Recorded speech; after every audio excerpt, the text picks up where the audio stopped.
how to fold a triple diamond pouch. Start and fold your napkin in half.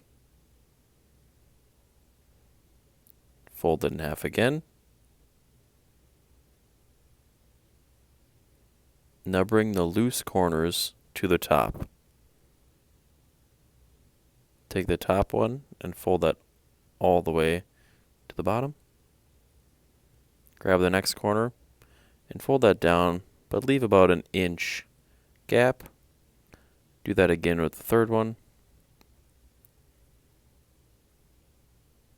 Flip it over. Now take the right and left corners and fold them in.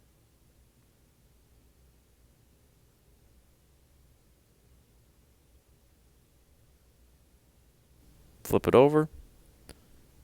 You can add your silverware. And there is the triple diamond fold.